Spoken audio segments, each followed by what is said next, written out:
saya Rahmi Nuraili, NIM 4301419059. Di sini saya akan mengajak teman-teman semua untuk mengetahui apa aja sih ilmu kimia yang ada di dunia pertanian.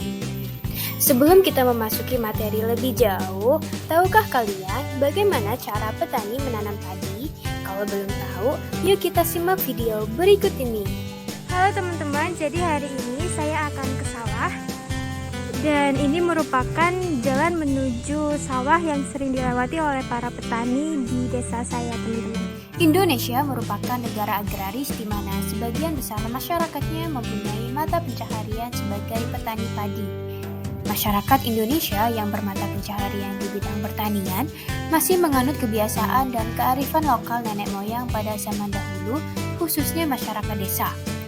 Salah satu wilayah yang masih menerapkan kebudayaan dalam proses penanaman padi adalah Desa Kalijurang, Kecamatan Tonjong, Kabupaten Brebes, Provinsi Jawa Tengah.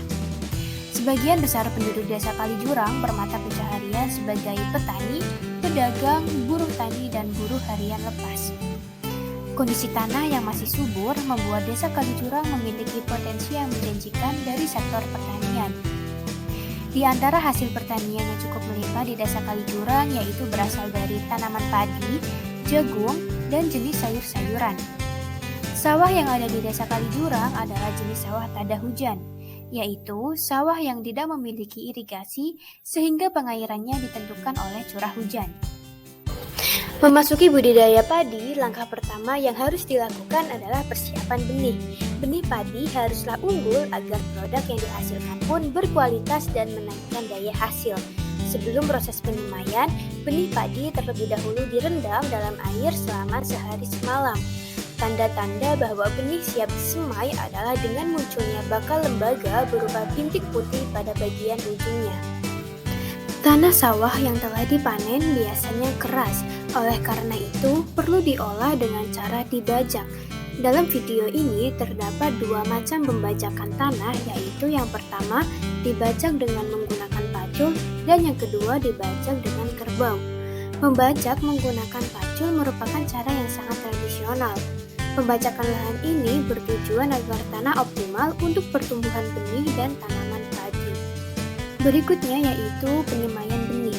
Proses penyemaian benih dilakukan di lahan yang berbeda dengan lahan penanaman. Proses penyemaian benih dilakukan dengan tangan dan disebar secara merata. Benih yang telah disemai ini dipantau 2-3 hari sekali untuk mewaspadai adanya hama goreng atau hama lain. Ini merupakan gambar dari hasil persemaian benih yang sudah memasuki umur 20-25 hari. Selanjutnya adalah penanaman. Penanaman merupakan memindahkan bibit siap tanam yang berada pada lahan penyemaian ke lahan penanaman atau persawahan dengan memperhatikan umur bibit, jarak tanam, jumlah bibit yang ditanam dalam setiap rumpun, dan kedalaman bibit yang dibenamkan. Pada saat umur bibit sudah memasuki 20-25 hari, maka proses penanaman dapat dilakukan. Jarak antar tanaman yang biasanya petani Desa Kalijurang gunakan adalah 20 cm. Bibit yang ditanam dalam satu lubang berkisar antara 3 batang. Pemupukan. Pupuk merupakan salah satu faktor penting dalam penentu produksi padi pada setiap panen. Pupuk ini dapat menyuburkan tanaman karena mencukupi kebutuhan nutrisi pada tanaman selama tahap pertumbuhan dan perkembangan. Proses pemupukan ini biasanya dilakukan 2 kali, yaitu 20 hari setelah bibit ditanam dan ketika bibit sudah berumur 40 hari. Pupuk yang biasa digunakan pada proses pemupukan adalah pupuk organik. Pemeliharaan. Pemeliharaan tanaman merupakan usaha para petani dalam menjaga dan merawat tanaman padi agar terhindar dari gulma dan hama.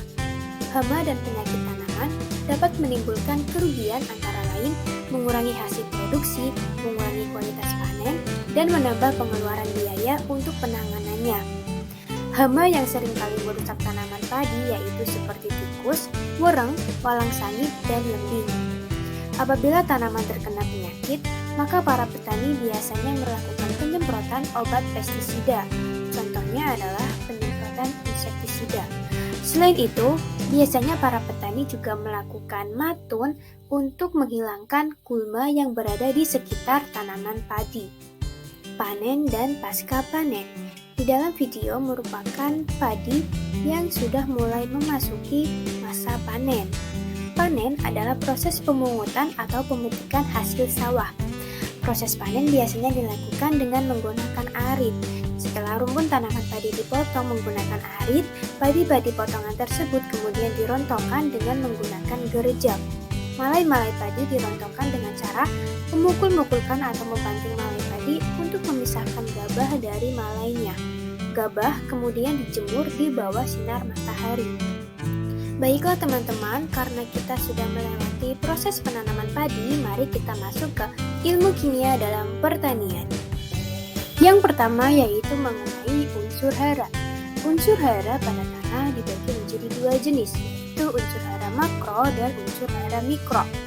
Adapun yang termasuk ke dalam unsur hara makro yaitu karbon, hidrogen, oksigen, nitrogen, fosfor, kalium, kalsium, magnesium, dan sulfur. Sedangkan unsur yang termasuk golongan mikro yaitu boron, klor, tembaga, besi, mangan, molibdenum, dan seng. Selanjutnya mengenai pupuk. Pupuk terdapat dua jenis, yaitu yang pertama pupuk tunggal dan yang kedua adalah pupuk majemuk. Pupuk tunggal adalah pupuk yang mengandung satu jenis unsur hara yang diperlukan tumbuhan. Misalnya, tanaman kekurangan nitrogen jika ditemukan tanaman dengan gejala seperti pertumbuhan tanaman melambat, tanaman kurus dan kerdil, daun hijau kekuningan, pendek, kecil, dan tegak.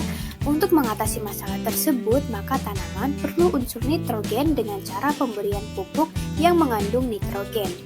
Kedua adalah pembuatan pupuk majemuk. Pupuk majemuk adalah pupuk yang mengandung lebih dari dua unsur hara seperti pupuk NP, NK, dan NPK.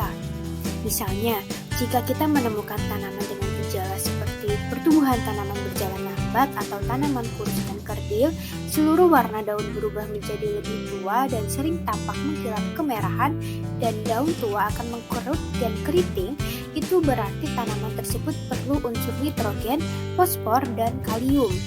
Untuk mengatasi hal tersebut, tanaman perlu pupuk yang mengandung N, P, dan K. Berikutnya yaitu pestisida. Pestisida adalah bahan atau zat kimia yang digunakan untuk membunuh hama, baik yang berupa tumbuhan, serangga, maupun hewan lain di lingkungan kita. Berdasarkan jenis hama yang akan diberantas, pestisida digolongkan menjadi 5, yaitu yang pertama, insektisida. Insektisida merupakan pestisida untuk memberantas serangga seperti nyamuk, kecoak, kutu busuk, rayap, semut belalang, burung, ulat, dan sebagainya. Contohnya yaitu diazinon, tiodan, basmion, basudin, propoxur, diklorovinil dimetilfosfat, timbel arsenat, dan magnesium fluorosilikat. Yang kedua yaitu herbisida. Herbisida merupakan pestisida untuk mencegah dan mematikan gulma atau tumbuhan pengganggu seperti eceng gondok, rumput teki, dan alang-alang. Contoh dari herbisida yaitu gramoxone, totakol, pentaklorofenol, dan amonium sulfonat. Yang ketiga yaitu nematisida. Nematisida adalah pestisida untuk memberantas hama cacing. Contohnya yaitu oksamil dan natrium metam. Yang keempat yaitu fungisida. Fungisida adalah pestisida untuk memberantas jamur. Contohnya adalah timbel 1 oksida, karbendazim, tembaga oksiklorida, dan natrium dikromat. Yang kelima yaitu rodentisida. Rodentisida merupakan pestisida untuk memberantas binatang pengerat, contohnya adalah tikus. Contoh dari rodentisida adalah talium sulfat. Teman-teman tahu tidak, ternyata jerami masuk ke dalam konsep ilmu kimia loh. Jerami padi merupakan limbah pertanian yang dihasilkan dalam jumlah cukup banyak setiap tahunnya. Jerami padi dihasilkan sebagai proses penggabahan. Komponen utama dinding sel jerami padi adalah selulosa. Teman-teman dapat melihat struktur dari selulosa di dalam video ya. Di dalam dinding sel ini, rantai selulosa akan terikat melalui ikatan hidrogen membentuk beberapa mikrofibril dengan panjang beberapa milimeter dan diameter beberapa nanometer. Komposisi dari jerami ini terdiri atas selulosa sebanyak 36,5%, hemiselulosa sebanyak 33,8%, lignin 12,3%, bahan ekstraktif 3,8%, abu 13,3%, dan silika 70,8%. Nah, ternyata tidak hanya jerami, beras yang kita konsumsi sebagai nasi juga memiliki konsep kimia loh. Beras merupakan makanan sumber energi yang memiliki kandungan karbohidrat tinggi sehingga dijadikan makanan pokok orang Indonesia. Di dalam beras putih terkandung 85-95% pati, 2-2,5% pentosan, dan 0,6-1,1% gula. Rangka struktur pati terdiri atas dua komponen utama yaitu amilosa dan amilopektin yang tersusun oleh rangkaian unit-unit glukosa yang saling berikatan. Nah, teman-teman dapat melihat struktur kimia amilosa pada A dan struktur kimia amilopektin pada B. Oke teman-teman, sekian materi yang dapat saya sampaikan. Semoga bermanfaat bagi teman-teman semua dan mohon maaf apabila terdapat kekurangan. Terima kasih, sampai jumpa di video berikutnya.